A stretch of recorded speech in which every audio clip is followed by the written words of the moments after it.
Përshëndetje të dashur miq, mirë se erdhët në kanalin tim në kuzhinën e zonjës Valbuna. Sot për ju kam zgjedhur të bëj reçel fiku. Përdesa është dhe periudha e verës, avash po kalon, po vjen vjeshta dhe është koha tamam fiks për reçelin e fikut, pra. Sepse pas kësaj dore fiku nuk bën më, prandaj ja u sugjeroj, edhe është më ëndër tani dhe është fiks për reçel. Unë kam marrë për përgatitjen e kësaj recete, unë kam marrë 3 kg fiq dhe raporti është 3 me 1 kg sheqer. Është një recetë që bëhet shumë shpejt, prandaj po ja u tregoj edhe unë ju. Kam marrë fikun, e kam shpërla, gjithmonë çdo frut, çdo gjë duhet të shpërlahet sepse merret nga pema dhe mund të ketë bluar. Një shpërlarje të lehtë dhe kemi gati për reçel. Kam vendosur të nxjerr tek stufa dhe direkt siç e kam larë fikun, do ta vendosi direkt tek ena ku do ta ziej. Do ta takoj direkt. Nuk do të jap as ujë as reçel, pra do t'ja tregoj një model tjetër që ju ta bëni një reçel perfekt pa u lodhur fare. Ky është modeli i reçelit të fikut kokër, pra duke harruar formën e fikut. E kemi vendosur te zjarri, do t'ja vendosim kapakun dhe do ta lëmë në zjarr të shpejt derisa të fillojë të marrë val. Pas 2 orësh, fiku ka arrit këtë ngjyrë, këtë formë. Shikoni se fiku është rrugë, pra është zier, dhe në këtë moment do të bëjmë hedhjen e sheqerit. Ne kemi fikun jo shumë të ëmbël, nëse është fik i bardhë dhe është i ëmbël shumë, mund t'i hedhni më pak sheqer.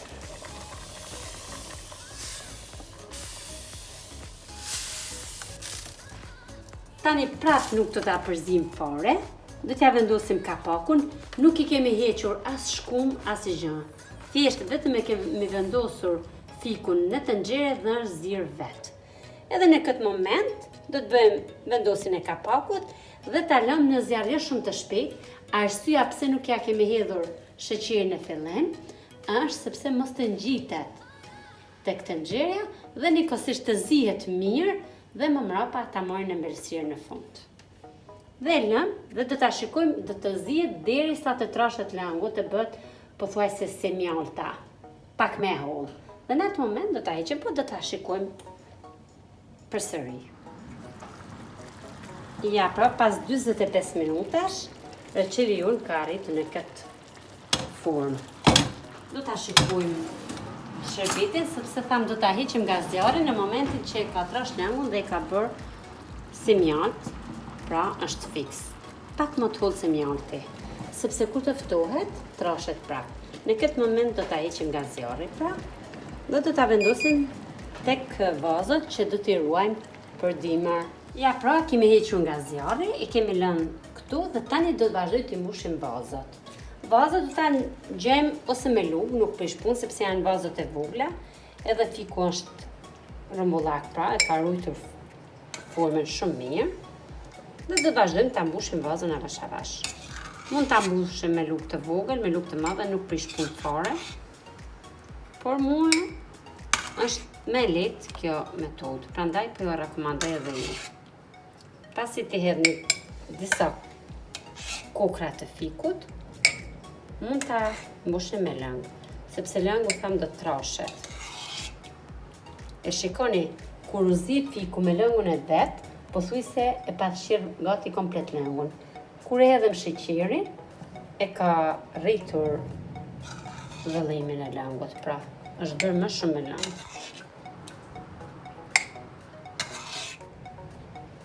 Ja, pra. Sa po ta hedhim tek vazoja, vendosim kapakun dhe bëjmë mbylljen hermetike në mënyrë që nxehtësia që ka reçeli ta mbyll në mënyrë hermetike vazën, që të ruhet pra gjatë gjithë periudhës dhe vitin tjetër mund të ruhet dhe nuk prishet fare.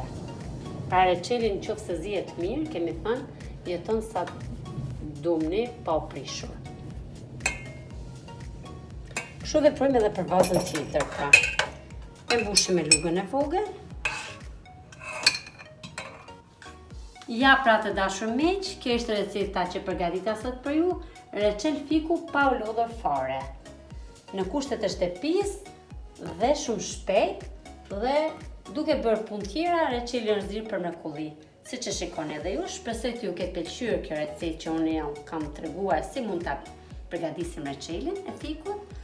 Shihemi së shpejti në videon e radhës, por t'ja kujtoj, mos harroni të më bëni subscribe të kanalim dhe të më ndjekni në rrjetet sociale në Instagram dhe në Facebook. Duke ju falendëruar shumë, kalofshi një ditë sa më të bukur sot. Mirupafshim.